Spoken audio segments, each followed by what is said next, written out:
시간 함께 주기도하겠습니다. 하늘에 계신 우리 아버지여, 이름이 거룩히 여김을 받으시오며 나라가 임하시오며 뜻이 하늘에서 이루어진 것 같이 땅에서도 이루어지이다. 오늘 우리에게 일용할 양식을 주시옵고 우리가 우리에게 죄 지은 자를 사하여 준 것 같이 우리 죄를 사하여 주시옵고 우리를 시험에 들게 하지 마시옵고 다만 악에서 구하시옵소서. 나라와 권세와 영광이 아버지께 영원히 있사옵나이다. 아멘. 우리 함께 찬송가 407장 함께 찬양 드리시겠습니다.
하나님 말씀 사도행전 14장 1절부터 7절까지.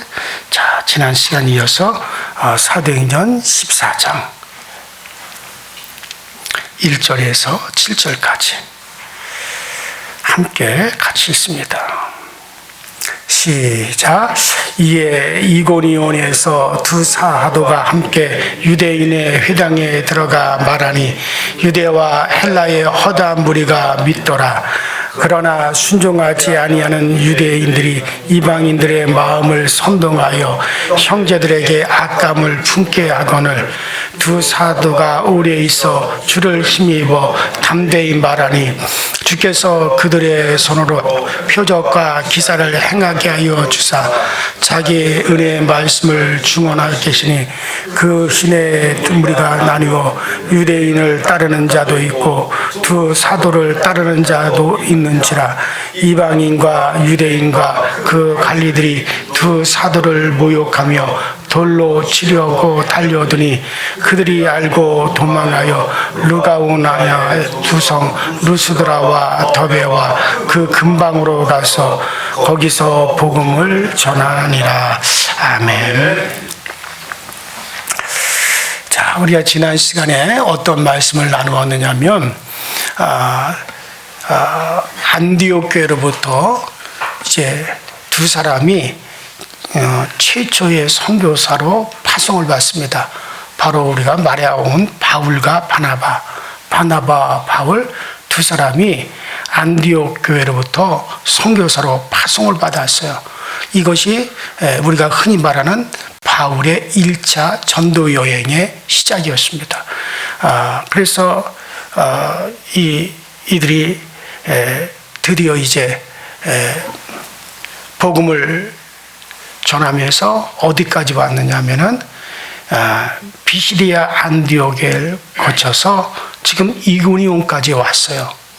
그 비시리아 안디옥에서는 유대인의 회당에 들어가서 복음을 전했더니 많은 사람들이 듣고자 하여 그 예수 그리스도의 십자가와 부활에 대해서 그들이 듣고 또 그들이 믿었습니다. 그 다음 주에도 와서 이 회당에서 설교를 해달라 그랬더니 그 다음 주에 바울과 바나바가 유대인의 회당에 들어가서 말씀을 전하려고 가봤더니 그 성에 거의 대부분의 사람들이 모여들었다 그랬어요. 아마 그 비시리아 안디옥 성에 10,000명의 사람들이 살고 있었다면 9,900명 정도가 모였다는 거예요. 거의 대부분의 사람들이 모였다니까. 그러니까 그들이 그리스도의 십자가를 통해서 우리가 죄사함 받는 것과 부활에 대해서 들으니 놀라운 복음이라고 여긴 거죠. 그래서 이 비시리아 안디옥에서 어마어마하게 이 복음이 전파되어집니다. 자, 그런데 이 복음이 전파되어지면 복음만 그렇게 왕성해지는 게 아니라 반드시 마귀 사단의 핍박이 와요. 그동안 이 비시리아 안디옥이 그 성사람들을 사단이 죽이고 있었는데 마귀가 자기 백성을 순수하게 내놓겠어요? 순수하게 내놓지 않습니다. 유대인들 중에 순종치 아니하는 유대인들을 충동을 해가지고 바울과 바나바를 막 핍박을 합니다. 자, 그래서 그런 엄청난 핍박이 오면은 그 핍박 속에서 두 바울과 바나바 두 사람이 보여준 모습이 뭡니까? 자, 3절입니다. 3절에서 배워야 될 몇 가지 교훈이 있죠. 자, 그럼 핍박이 오고 심지어 유대인들이 죽이려고 한단 말이죠. 그때 이 두 사도가 아이고야 안 되겠다, 빨리 도망가자 하고 도망간 게 아니었어요. 자, 거기 3절에 보니까 뭐라 그랬어요? 두 사도가 오래 있어 그랬습니다. 핍박이 오면은 빨리 피할 줄 알았더니 두 사도가 오래 있어 라고 기록하고 있습니다. 자, 이고니온에 오래 있었다라고 하는 거예요. 그들이 이고니온에 오래 있다라고 하는 것은 무척 힘든 일입니다. 자, 지금 비시리 안디옥에서 복음을 전하고 이고니온으로 왔어요. 그 이고니온에서도 유대인의 회당에 들어가서 말씀을 전했더니 많은 사람들이 기쁘게 들었습니다. 즐겁게 복음을 들었어요. 그런데 그곳에서도 뭐가 일어납니까? 핍박이 일어나요. 엄청난 핍박입니다. 그랬는데 그 핍박이 일어나니 그들이 빨리 피해야 되는데 피하지 아니하고 오히려 그곳에 더 오래 있었다 그랬어요. 이게 이고니온에서 핍박자들이 있는 데서 오래 있었다라는 건 무척 힘듭니다. 그 핍박자들이 얼마나 괴롭혔겠어요. 일하기가 힘들었을 거예요. 그러나 포기하지 않고 인내하면서 오랫동안에 그곳에 있었습니다. 이유는 하나죠. 견딜 수 있을 때까지 견디면서 한 영혼이라도 더 살리기 위해서 그런 겁니다. 주님의 재림이 늦어지는 것도 베드로가 그랬잖아요. 주의 재림이 어떤 이들은 왜 이렇게 늦느냐라고 말하지만 한 영혼이라도 더 구원하기 위해서 주님의 재림이 늦어진다는 거죠. 아멘. 자, 여러분들 그러기 때문에 우리가 힘들다고 예수 증거하는 삶을 여러분들 절대 포기해서는 안 됩니다. 아멘. 전도 대상자들이 쉽게 돌아서지 않는다고 여러분들 포기하지 마세요. 인내가 없으면 아무 일도 못합니다. 자, 이고니온에서 역시 복음을 전했을 때 많은 사람들이 믿었지만 그러나 또 이 두 사람이 복음 증거하는 걸 핍박하는 핍박자들이 일어나서 무척이나 힘들게 했을 거야. 심지어 돌을 들여 쳐서 죽이려고 하는 자들도 쫓아다녔을 거야. 그러나 그곳에 그 복음을 받아들이고 믿는 자들이 있는 것을 보고서는 두 사람은 포기하지 않고 끝까지 견딜 때까지 견디면서 계속 복음을 전합니다. 여러분들 그래요. 우리가 모든 것은 다 편하게 일하려고 그러는데 우리가 절대 이 복음의 일은 편하게만 되질 않아요. 또 그것이 쉽게만 되어지지도 않아요. 왜냐하면 이건 영적인 일이고 영적인 싸움이기 때문에 반드시 거기에는 우리를 힘들게 하는 요소들도 많이 있습니다. 그렇기 때문에 어떻게 하느냐? 끈기를 가져야 됩니다. 자, 바울 일행은 오래 했습니다. 자, 그러다가 목숨의 긴박한 위험 앞에서 더 이상 일할 수 없는 지경이 되었을 때 그들이 이제 이고니온을 탈출을 하고 더베와 또 더베 쪽으로 그들이 옮겨가게 되죠. 그래서 루스트라로 또 들어가게 됩니다. 자, 여러분들 힘들어도 참을 때 천하보다 더 귀한 영혼을 살리게 될 줄로 믿습니다. 우리가 목사가 교인들을 향해서도 10년이고 20년이고 참아야 되는 것 같아요. 한 사람이 예수 믿고 교회에 발을 들여놓으면 그 즉시 좋은 일꾼이 되는 게 아닙니다. 그 즉시 그분이 변화되는 게 아니에요. 상당한 오랜 시간이 걸립니다.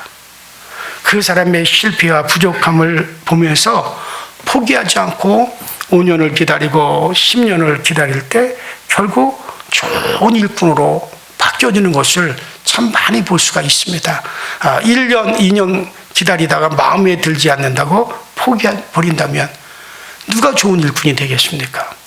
예수님도 제자들을 3년 이상을 가르치며 기다리지 않으셨어요? 저도 지금도 기다리는 사람들이 있어요. 변화되어 엎치고 좋은 일꾼이 되도록 지금도 기다리는 사람들이 있습니다. 이제 곧 5년, 7년 기다렸다 할지라도 앞으로 5년, 10년 더 기다려야 할지라도 여러분들 기다려야 됩니다. 그러면은 좋은 일꾼이 되어지고 변화되는 성도들이 다름없이 되어진다는 사실이죠. 자, 어느 때인가 여러분 모두가 반드시 정말 주님이 원하는 수준 이상의 신앙인이 되어짐을 믿습니다.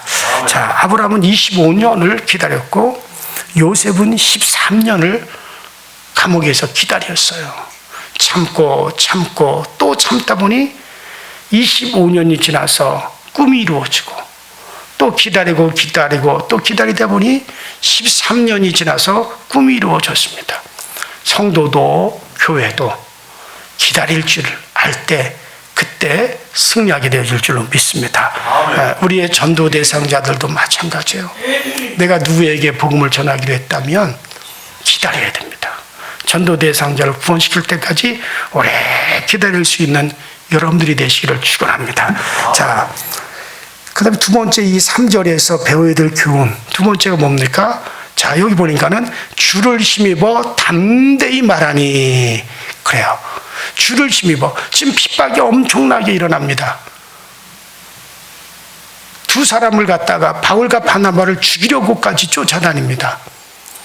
그럴 때 그들이 그래도 오래 그곳에 있을 뿐만 아니라 그 다음엔 또 뭡니까? 주를 힘입어 담대히 말하니 그랬습니다. 여러분 담대히 말했어요. 무엇을 말했습니까? 예수 그리스도에 대해서, 십자가와 부활에 대해서 말했습니다. 바울의 전도는 간단하더라고요. 많은 말을 하지 않았어요. 예수 그리스도의 십자가와 부활. 바울이 늘 고백하죠. 나는 그리스도의 십자가 외에는 내가 자랑할 게 아무것도 없다. 그러니까 그리스도의 십자가만, 그 다음에 부활, 이 두 가지만 말한 거예요. 왜 그리스도께서 십자가에 달리셨는지, 하나님께서 독생자를 왜 보내셔서 십자가에 달리시도록 하게 하셨는지, 그 이유들과 우리를 구원하기 위함이다라고 하는 것과, 그 다음에 그 예수가 죄 없는 분이기 때문에 그가 부활하신 같이 우리도 그와 함께 부활한다. 이 두 가지거든요. 자, 그래서 이 두 가지를 담대하게 전했어요. 자, 그럼 바울과 바나바가 담대하게 말할 수 있던 이유가 뭡니까? 여기 보니까는 주를 힘입었기 때문에. 자, 주를 힘입어 담대히 말하니 그랬어요. 여러분 항상 담대하시기 바랍니다. 복음을 전할 때 특히 담대하십시오. 두려워할 이유가 없어요. 사단은 약자에게 강하고 담대한 자에게는 약합니다. 그렇기 때문에 복음에 대해서만큼은 절대로 주눅들지 말아야 돼요. 더 힘있게, 더 자신있게 전파하세요. 전도는 주님이 가장 좋아하시고 가장 기뻐하시는 일인데, 우리가 그 좋은 일을 하면서 두려워할 일이 뭐가 있겠어요? 부끄러워하면 더욱더 안 되잖아요. 아니, 주님께서 가장 기뻐하시고 주님이 좋아하시는 우리가 전도, 또 복음을 말하고 예수 그리스도의 십자가와 부활을 우리가 말하는데, 그런데 그걸 부끄러워할 이유가 어디 있어요? 담대하게. 자, 그리고 여기서 주님을 힘입어 그랬잖아요.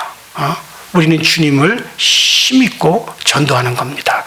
자, 주님이 내 편이고 내가 주님을 의지하는데 누가 나를 맡겠느냐? 이런 담대함을, 이런 자세가 바로 주님을 힘입는 거예요. 그 주님은 지금도 살아서 우리를 지켜보고 계시는데, 자, 누가 우리를 맡겠느냐? 주님 의지해서, 정말 우리가 뭐 예수를 의지해서 내가 더 축복을 받겠다가 내가 좀 더 잘 살아보겠다, 그게 아니고 천하보다도 더 귀한 영혼을 살리겠다는 것이라면, 내가 주님을 힘입어 내가 천하보다 귀한 영혼을 살리겠다는 것이라면 더욱더 담대할 자격이 있는 거예요. 사단을 물리치고 영혼을 살리겠다는 그 목표가 담대할 만하지 않습니까? 절대로 그거는 주눅들 필요가 없는 겁니다. 그래요. 여러분들, 우리는 모든 일에 주님을 힘있게 되기를 바랍니다. 주님께서 세상 끝날까지 우리와 함께 하시겠다고 약속하지 않으셨습니까? 이런 것이 우리가 주를 힘입는 거예요. 악한 사단을 물리쳐 주신다고 주님이 말씀하지 않으셨습니까? 하나님의 품에서 그 누구도 뺏어가지 못하도록 지켜주신다고 주님께서 그렇게 우리에게 약속하지 않으셨습니까? 그 정도의 약속이라면 그 주님을 힘입어 담대할 수 있는 거예요. 대장 대신 예수님께서 우리들 앞서가시면서 원수를 물리쳐 주십니다. 여러분들은 큰 소리 치며 그저 우리는 뒤를 따르는 겁니다. 이게 바로 주를 힘입어요. 목사들이 주를 힘입지 않고는 뭘 힘입겠습니까? 자, 그 다음에 세 번째로는, 자, 이 3절에서 우리가 뭘 배웁니까?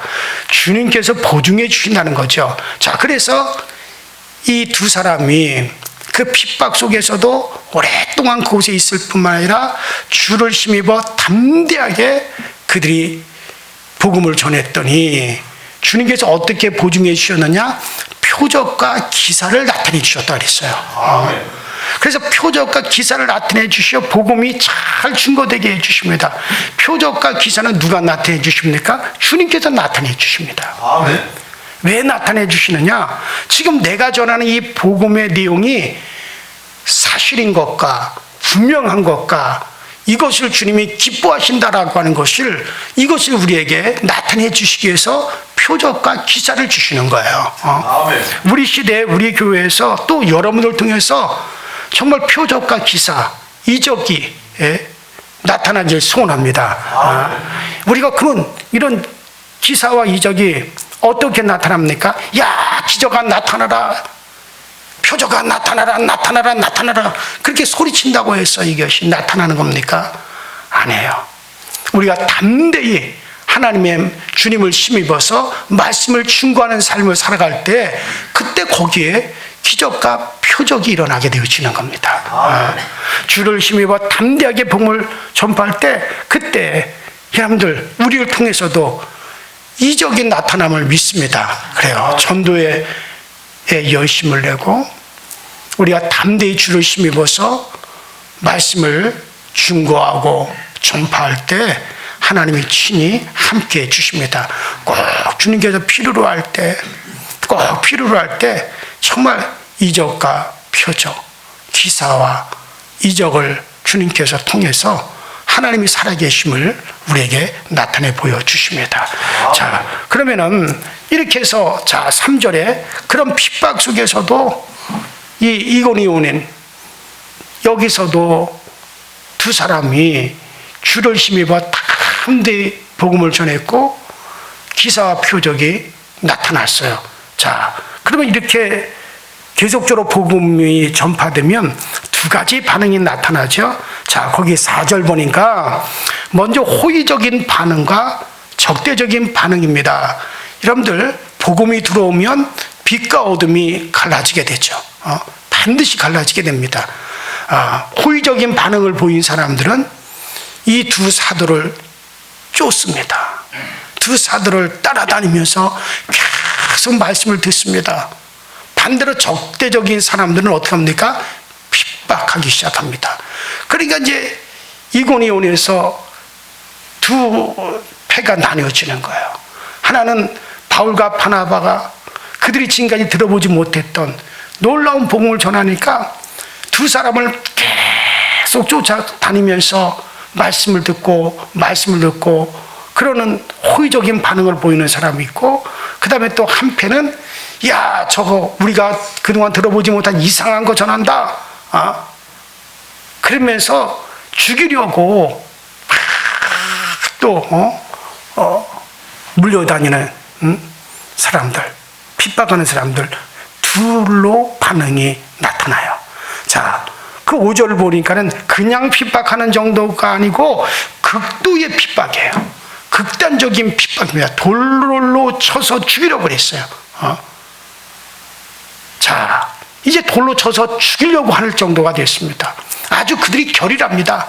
야, 저 바울이라고 하는 자와 바나바라는 자, 저들이 비시디아 안디옥에서도 복음을 전했고 그곳에서도 우리 유대인들이 하고 큰 다툼이 일어났는데 이곳으로 와서 또 이고니온에서도 복음 전하는구나.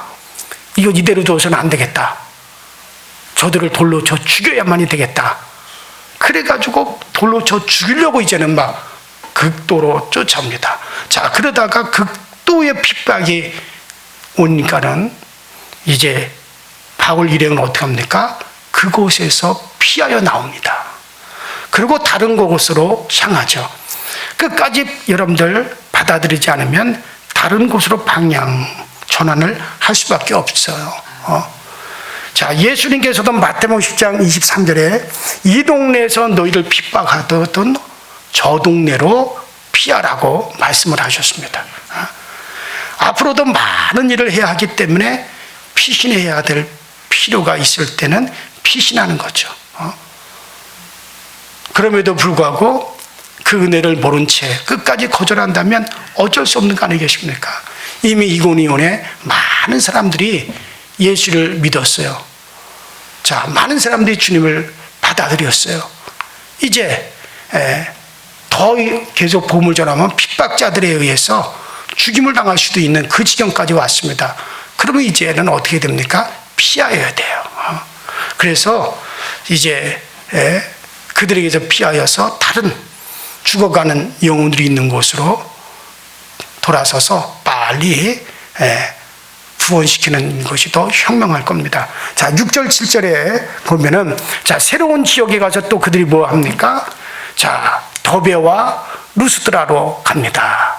자, 이 루스드라가 이제 1차 전도 여행의 마지막 지점이 되어지는데, 자, 새로운 지역에 가서 이제 또 뭐 합니까? 거기서도 복음을 전하니라 그랬습니다.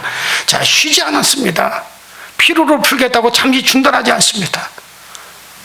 자, 그런데 이 이고니온에서 두 사도를 죽이겠다고 결의하고 돌로 쳐 죽이려고 했던 그 유대인들, 사단에게 잡혀서 핍박하는 그 유대인들이 가만히 있었겠어요?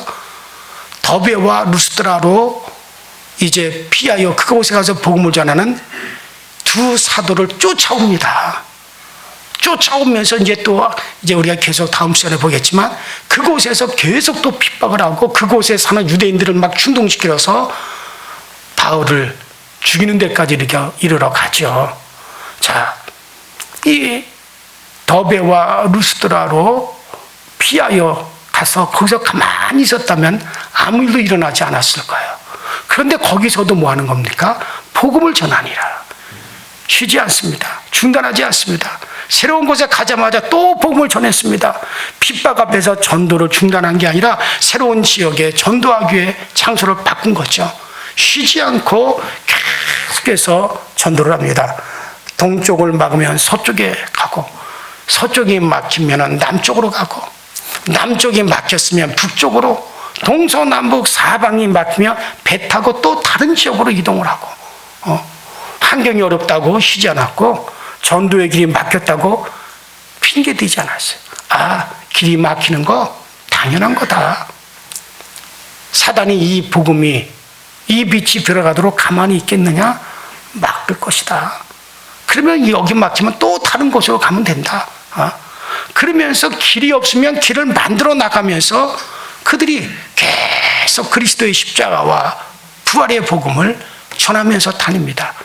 여러분들, 여러분들에게도 저에게도 쉽게 이 복음이 전파되어 들어온 게 아니에요. 여러분들, 최초의 순교자 스데반의 순교가 있었고 그 주님의 제자들의 순교가 있었습니다. 바울의 순교가 있었고 순교가 계속 줄을 이어가면서 우리나라에까지 연결되지 않습니까? 아멘. 우리나라 최초로 복음을 전하는 사람이 누구예요? 토마스 선교사예요. 저 중국 쪽에서부터 대동강변으로 제너럴 휴먼으로 타고 들어오잖아요. 그 흥성대원군 때 토마스 선교사가 대동강변에 제너럴 휴먼으로를 세워놓고 그건 무역선이요, 상선이었어요. 그냥 상선, 무역선인데 거기에 토마스 선교사가 타고 조선 땅에 대동강변에 그 해변가에 내렸어요. 거기서 그는 어떻게 합니까? 중국에서 한문 성경을 한글로 번역한 걸 가져와서 막 사람들한테 나눠줬어요. 그러니까 그 소식을 듣고 광군들이 몰려옵니다. 그래서 그걸 복음을 전하는 그 토마스 선교사를 막 잡으려고 쫓아오죠. 근데 이 토마스 선교사가 어떻게 합니까? 그 자기가 가지고 온 그 쪽복음, 뭐 마태, 마가, 누가, 요한 이런 옛날에 그 쪽복음을 갖다가 그대로 가지고 있으면 광군들에다 다 빼앗기니까 대동강변에다가 막 그걸 뿌려요. 막 뿌리면서 이것이 강물을 타고 누군가에게 전파되게 해달라고 막 기도하면서 그 성경 쪽복음을 막 대동강변에다 막 뿌려버립니다. 그냥 잡히기 전에. 그래서 결국에는 이 토마스 선교사가 잡히잖아요. 그 대동강변에 무릎을 딱 꿇히고 칼로 그 목을 자릅니다. 그때 토마스 선교사가, 그때 그 토마스 선교사 목을 자른 그 광군이 나중에는 이제 예수를 믿게 돼요. 그가 나중에 증언하잖아요. 토마스 선교사 목을 딱 자를 때 예수여, 예수여, 예수여, 이 조선 땅에 이 복음이 전파되게 해달라고 막 해도 목이 잘리는 순간에 목이 떨어지면서도 주여, 주여, 주여, 주여 그랬다는 거야. 피가 막 이 목에서 콱콱콱콱콱 이렇게 나오면서도. 근데 놀라운 거는 이 쪽복음이 대동강 물을 타고 또 비가 오면 강물이 막 넘쳐나잖아요. 그게 막 떠내려간 거예요. 그게 떠내려가가지고 나무꾼들이 그 종이, 그때 당시 종이가 귀하니까 또 성경이 얼마나 야들야들합니까? 그걸 건져가지고 이게 뭐야? 종이가 귀할 때니까 그걸 가지고 문에다가도 이렇게 문창호지 대신에 벽에다가도 붙여놓는 거야. 벽지 대신으로 그 성경책을 쭉쭉쭉 뜯어가지고 붙여놨어요. 그러니까 비 오는 날 같은 때는 일 못하니까 방에 딱 누워가지고 보니까 뭐가 보여요? 성경이 보이는 거예요. 그래서 성경을 읽은 거예요. 그래서 우리나라에 선교사들이 와서 복음을 전할 때 어느 마을에 들어갔더니 전혀 지금까지 그 마을에 복음이 전파된 적이 없었는데도 불구하고 그 마을에 예수를 알고 예수를 믿는 자들이 있더라라는 보고서가 있어요. 어떻게 해서 그들이 그 복음을, 아무도 그곳에 복음을 전한 자들이 없는데 어떻게 그들이 복음을 알게 되었을까? 바로 그 대동강변에 떠내려온 그 성경을 그들이 방에다 붙여놓고 가보니까 그 성경을 붙여놓고 그걸 읽고 있더란 얘기예요. 그러니 그렇게 해서 순교하면서 토마스 선교사가 정말 기도하며 뿌린 그 성경이 그 산골 사람들에게까지 흘러들어와서 그곳에 선교사들이 들어가 복음을 전하기 전에 이미 그들이 예수를 알고 있었다는 거예요. 그래요. 그런 순교가 있었기 때문에 우리에게 복음이 온 거 아니겠어요? 일제시대와 6.25 전쟁 때 그 많은 이들의 순교, 그런 순교도 되게 지금 우리가 이처럼 믿음의 축복을 누리고 그 복음에 여러분들 축복을 누리고 있는 줄로 믿습니다. 그들의 피 흘림이 우리에게 복음을 연결시켜 주었고, 자, 여기서 복음이 더 확장되려면 우리도 그와 같은 죽음을 정말 각오하고 우리도 담대게 전해야만이 우리의 후대까지 계속해서 복음이 연결되어질 수가 있는 겁니다. 절대로 복음을 우리가 여러분들 부끄러워해서는 안 됩니다. 그래요. 내가 복을 받았다면 우리가 이 복음을 전했을 때 이것을 복음을 받는 사람은 더 큰 복을 누릴 거예요. 그렇기 때문에 우리에게도 정말 이 복음과 더불어 동시에 우리에게도 의무가 있지 않습니까? 그와 같은 순교의 역사로 오늘 나에게까지 복음이 왔다면 나도 이 복음을 전해야 될 의무가 있는 거예요. 그래서 내가 또 다른 사람에게 복음의 줄을 연결시켜 줘야 됩니다. 그것이 우리의 가족이든지 우리의 친족이든지 우리의 이웃이든지, 예? 그래요. 2000년 동안 지금까지 이 복음의 줄이 계속 연결되어진 복음의 줄이 절대로 우리에게 있어서 끊어지지 않도록 여러분들 정말 우리 모두 이 시간에 21세기의 바울이 되시고 바나바가 되시기를 주 이름으로 축원합니다. 우리 이제 다 같이 주여 한번 부르시고 합심의 통성으로 기도하시다 돌아가실 때 하나님 정말 우리 21세기 우리 모두가 정말 바울이 되어주고 바나바가 되어져서 우리에게 있어서 복음의 줄이 끊어지지 않고 계속 복음의 줄이 이어지도록 우리가 어떠한 일이 있다 할지라도 이 복음의 줄을 연결시킬 수 있는 우리들이 되게 하여 주시옵소서. 다 같이 주여 한번 부르고 통성으로 기도합니다. 주여, 전능하신 하나님 아버지 주님을 와 주의 사랑에 감사드립니다. 날마다 우리 모두에게 이 복음이 정말 우리를 통해서 계속 이어져가고 또 이어져가고 이 복음의 줄이 계속 이어져갈 수 있도록 우리 하나님께서 우리에게 그 은혜와 그 능력을 더하여 주옵소서. 많은 핍박 속에서도 이 복음의 줄을 끝까지 연결시켰던 하나님 그들이 있었기에 오늘 우리에게까지 이 복음이 들어왔고 또 우리에게까지 이 기쁨의 소식, 이 구원의 소식, 이 놀라운 아버지 구원의 아버지 은총이 오늘 우리에게까지 연결되었사오니 우리들도 이 의무감을 가지고 정말 이 복음의 줄을 계속 연결시켜 갈 수 있는 저희들이 꼭 되어지게 하여 주시옵소서. 이곳에서 핍박이 일어나면 저곳에서 길이 막히면 또 다른 곳으로 계속해서 복음의 줄을 이어갔던 아버지 그들을 전도자들의 정신이 오늘 우리의 정신이 되어질 수 있도록 주여 도와 주시옵시고 아직까지 이 복음이 아버지를 들어가지 아니하는 우리의 일가 친척들에게 우리의 가정에 먼저 우리가 이 복음을 전하게 하시고 그들이 어떤 반대가 있을지라도 우리가 굴하지 아니하고 담대히 복음을 말할 수 있는 우리가 되어지게 하여 주옵소서. 더불어 우리 아버지 강서교회가 이 복음을 전하는 교회, 끊임없이 선교하는 교회, 끊임없이 아버지 하나님의 전도하는 교회, 그리고 이 복음의 줄이 막히지 않는 우리 강서교회가 꼭 들어지게 하여 주옵소서.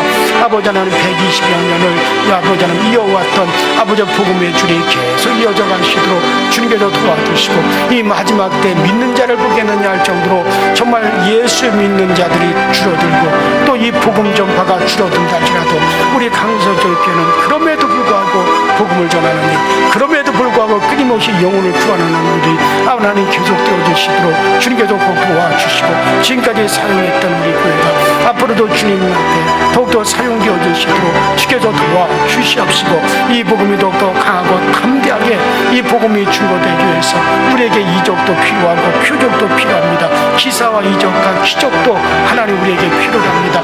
이 복음이 정말 확실한 생명의 복음인 것을 주님께서 증거하여 주시되 아버지 성령으로 말미암는 이적과 기사와 표적을 통해서 아버지 이 복음이 확실한 생명의 복음이요 이 복음이 확실하게 아버지 하나님께서 기뻐하시는 것임을 우리로 하여금 분명히 나타내 볼 수 있도록 주님께서 도와주시옵시고 아버지 성령께서 지원하시고 성령께서 아버지 도우시는 역사가 항상 넘쳐나게 하여 주시고 우리 강서교회 전도함이 우리 강서교회 아버지 전도함이 지속되어 주시도록 우리 성도들의 마음에 아버지 더욱더 이 복음에 대한 아버지 열정이 넘쳐나시도록 주님께서 꼭 도와주시옵소서.